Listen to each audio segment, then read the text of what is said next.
2. Hi, I'm in Washington, D.C., and we just finished a session out of the critical thinking to make better decisions and solve problems better around the kinds of things that can actually get in your way. Now, there are a lot of them. We call them logical fallacies, but I'm going to cover 3 of them right here. One is generalization. The other is overstatement. And the other is straw man, which, in project leadership, we actually have a specific idea of how we use the definition of a straw man, and this one's going to be a little bit different. So, generalization. Generalization happens when we allow one experience to actually dictate how we're going to think about anything that might be connected, but actually in some cases might not be connected. For example, if someone had an experience where as a child maybe they overindulged in candy and they got a dreadful stomach ache, as an adult they might characterize all sweets as being very bad because it can make you feel worse. But it's not necessarily the case. Now, that actual statement actually included something called overstatement. Overstatement can be boiled down to some very specific words.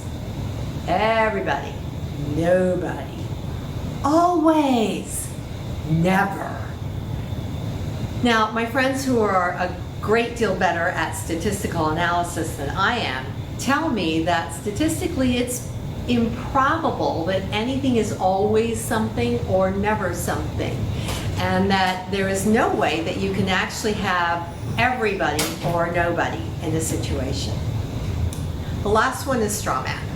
In a straw man situation, what we're talking about is attributing an opinion or an idea to people without actually ever checking to see if what you think that they think is even valid.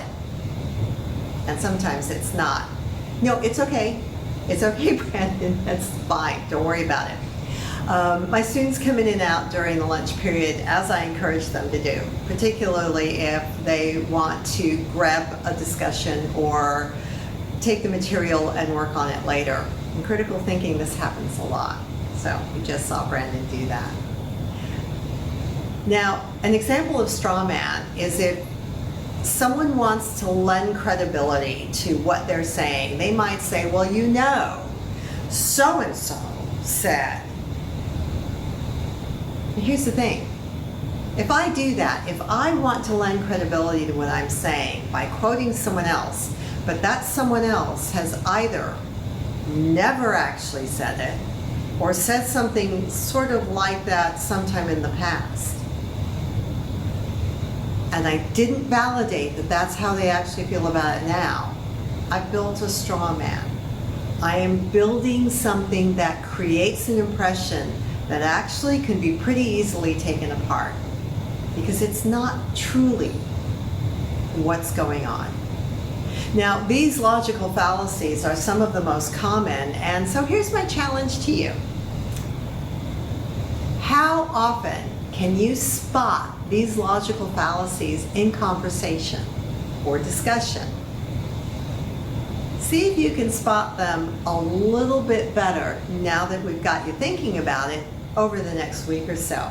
And let me know. Thanks for joining us.